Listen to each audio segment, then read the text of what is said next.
음악 여러분 안녕하십니까? 지혜의 샘을 찾아 떠나는 시간, 깊이 있는 이야기의 숲입니다. 누구에게나 공평하게 주어지는 것이 바로 시간입니다. 하지만 세상에는 두 개의 시간이 존재한다고 합니다.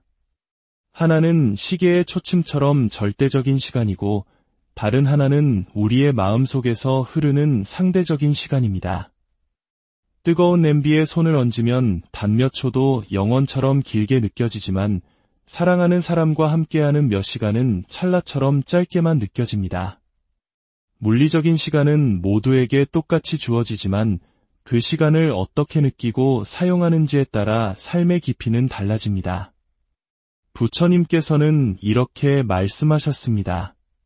지혜 없이 100년을 사는 것보다 단 하루를 살아도 참된 지혜를 배우는 것이 더 낫다. 게으르게 100년을 사는 것보다 단 하루를 살아도 부지런히 정진하는 것이 훨씬 더 낫다. 우리의 한평생은 바로 이 하루하루가 모여 만들어집니다. 그 하루를 어떻게 채워나가느냐에 따라 인생의 가치는 결정됩니다. 오늘 우리가 함께 나눌 이 지혜의 이야기가 여러분의 마음에 깊은 울림을 주기를 바랍니다. 이 가르침이 더 널리 퍼져 더 많은 이들의 마음에 평화를 가져다 줄 수 있도록 이 콘텐츠를 공유하고 구독하여 지혜의 등불을 함께 밝혀주시길 부탁드립니다. 여러분의 소중한 동참이 저희에게는 큰 힘과 격려가 됩니다. 자, 이제 마음을 비우고 지혜를 쌓아가는 값진 시간, 오늘의 공부를 시작하겠습니다. 음악 지난 수백 년간 한국 불교의 승가대학, 즉 스님들이 공부하는 전통 강원에서 가장 중요한 교과서 중 하나로 학습되어 왔고 수많은 수행자들에게 절대적인 영향을 끼친 경전이 있습니다. 바로 능엄경입니다.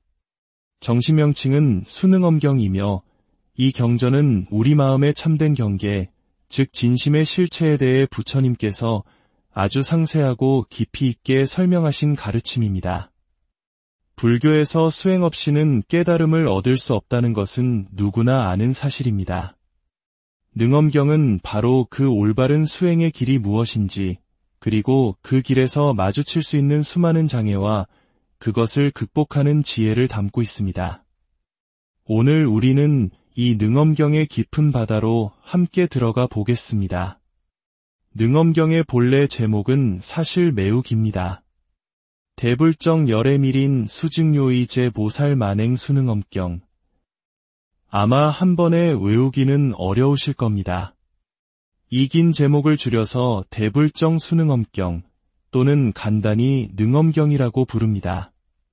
제목에서도 알 수 있듯이 이 경전은 밀인, 즉 비밀스러운 가르침이라는 글자가 포함되어 있어 밀교의 사상이 담겨 있으며 동시에 마음의 본성을 바로 깨닫는 것을 중시하는 선종의 핵심 사상을 설파한 위대한 대승경전입니다.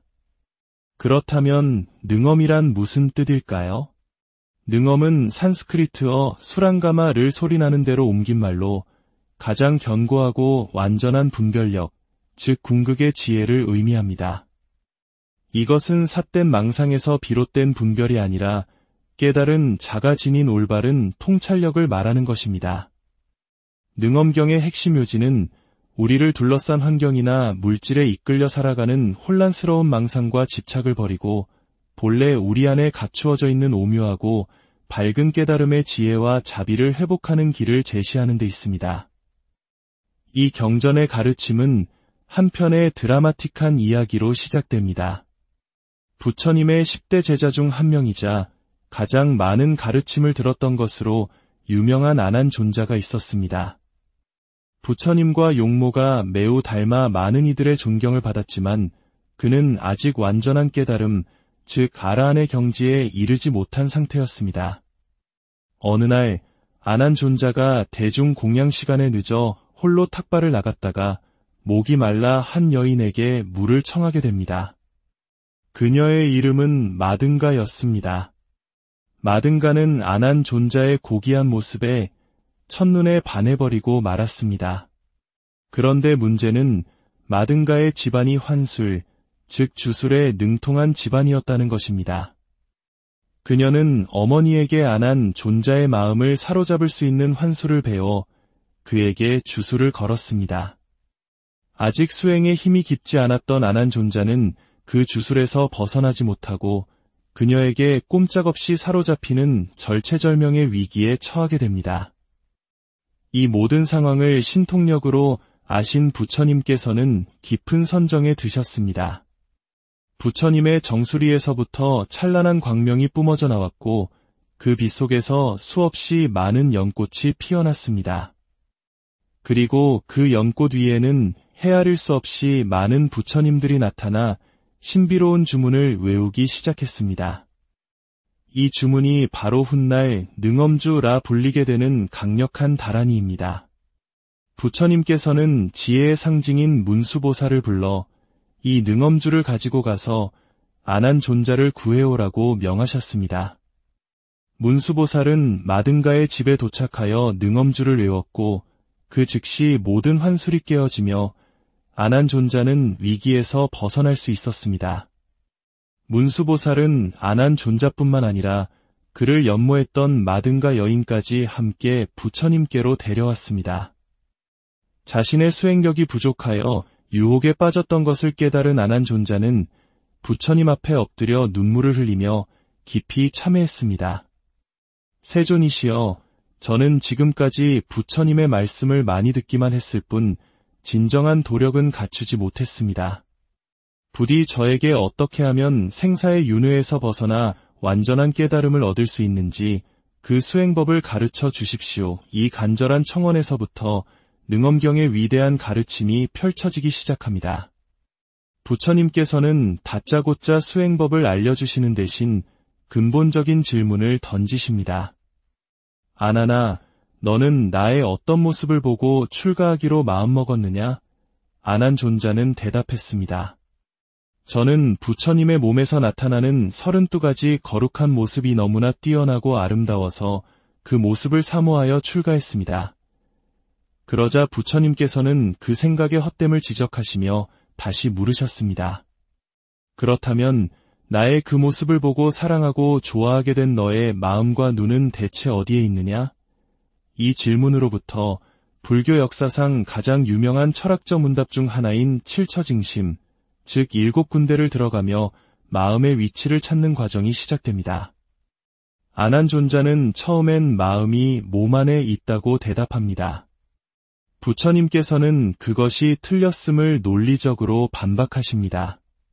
그러자 안하는 마음이 몸 밖에 있다, 눈 속에 숨어 있다, 생각이 미치는 곳에 있다 등등 여러 가지 답을 내놓지만 부처님께서는 그 모든 대답이 우리의 근본적인 착각임을 하나하나 깨우쳐 주십니다. 이 과정을 통해 우리는 마음이란 몸 안에도 밖에도 그 어느 곳에도 고정된 실체로서 존재하지 않는다는 충격적인 진실과 마주하게 됩니다. 마음의 위치를 찾으려는 시도가 모두 실패로 돌아간 후 부처님께서는 비로소 진정한 수행의 길을 알려주십니다. 그것은 바로 3가지 핵심 수행법, 사마타, 삼마발제, 그리고 선나입니다. 첫째, 사마타는 한자로 그칠지로 번역됩니다. 이것은 들뜨고 흩어진 마음을 한 곳에 집중하여 모든 번뇌와 망상을 멈추게 하는 고요함의 수행입니다. 마음이 멈추면 본래의 평온함이 드러납니다. 둘째, 삼마발제는 볼관으로 번역되며 오늘날 우리가 잘 아는 윗바사나 수행과 유사합니다. 이것은 나의 생각, 감정, 행동, 그리고 세상의 모든 현상을 있는 그대로 명료하게 관찰하여 그 실상을 꿰뚫어 보는 지혜의 수행입니다. 셋째, 선나는 이 멈춤과 관찰이 균형을 이루어 동시에 일어나는 상태, 즉 깊은 명상의 상태를 의미합니다. 부처님의 가르침은 여기서 더 깊은 차원으로 나아갑니다. 우리를 괴롭히는 번뇌와 우리가 보는 세상, 심지어 나 자신을 이루고 있다고 믿는 몸과 마음조차도 모두 인연에 의해 잠시 생겨난 허망한 것임을 밝히십니다. 하지만 이 모든 허망함 속에서도 결코 변치 않는 참된 실체가 있다고 설하십니다. 그것이 바로 열애장 사상입니다. 열애장이란 모든 중생의 마음속에 본래부터 감추어져 있는 부처님의 성품, 즉 불성을 의미합니다. 마치 더러운 옷 속에 귀한 보물이 숨겨져 있듯이 우리의 온갖 번뇌와 망상에 가려져 있을 뿐 그 본성은 본래 청정하고 완전하다는 것입니다. 수행이란 바로 이 번뇌라는 먼지를 닦아내어 내 안에 잠들어 있는 열애장, 즉 부처의 성품을 드러내는 과정인 것입니다. 능엄경은 또한 우리가 수행하는 과정에서 마주칠 수 있는 수많은 장애, 즉 마장에 대해서도 아주 구체적으로 설명합니다. 수행이 깊어지면 마음이 맑아지면서 과거의 업장이 녹아내리는 과정에서 여러 가지 신비하거나 두려운 현상들이 나타날 수 있습니다. 능엄경은 이러한 신가지 마장의 종류와 원인을 상세히 설명하고 그것에 속지 않고 지혜롭게 극복하는 방법을 제시함으로써 수행자들이 안전하게 깨달음으로 나아갈 수 있도록 안내하는 나침반 역할을 합니다. 이처럼 능엄경은 안한존자의 개인적인 위기에서 시작하여 우리 마음의 실체와 참된 수행법, 그리고 깨달음에 이르는 전 과정을 체계적으로 담아낸 위대한 경전입니다. 이러한 가르침이 실제로 삶에서 어떻게 구현되는지를 보여주는 또 다른 이야기가 있습니다. 현우경에 실린 한 아이의 기적 같은 이야기입니다. 사위국의 한 부유한 장자에게 오랫동안 기다려온 아들이 태어났습니다. 장자 부부는 너무나 기뻐 강가에서 큰 잔치를 열었습니다.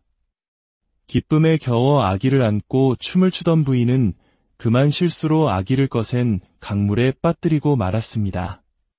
아기는 순식간에 물살에 휩쓸려 떠내려갔고 부부는 허망하게 아이를 잃고 깊은 슬픔에 잠겼습니다. 그런데 놀랍게도 아기는 죽지 않았습니다. 강물에 떠내려가던 아기는 거대한 물고기에게 한 입에 삼켜졌지만 상처 없이 그 뱃속에서 살아남았습니다. 한편 강하류 마을에도 아이가 없어 애태우던 또 다른 장자 부부가 살고 있었습니다. 어느 날 그 집 하인이 강에서 잡은 거대한 물고기의 배를 갈랐는데 그 안에서 사내아이가 나온 것입니다. 아이를 간절히 원했던 부부는 하늘이 주신 선물이라 여기고 아이를 친자식처럼 정성껏 길렀습니다. 세월이 흘러 인마을의 장자는 아랫마을 장자가 물고기 뱃속에서 아이를 얻었다는 소문을 듣고 찾아갔고 그 아이가 바로 자신이 잃어버린 아들임을 확인했습니다. 두 장자는 서로 자기 아들이라 주장하며 다투게 되었고 결국 왕에게 판결을 청하기에 이르렀습니다. 왕은 현명한 판결을 내렸습니다. 아이가 성장할 때까지 두 집안이 함께 기르고 아이가 자라면 두 집안의 가업을 모두 잊게 하라. 아이는 두 부모의 사랑 속에서 훌륭하게 성장했습니다. 그러나 청년이 된 그는 두 부모에게 뜻밖의 말을 전했습니다. 저는 태어나면서부터 강물에 빠지고 물고기에게 삼켜지는 등 온갖 괴로움을 겪었습니다.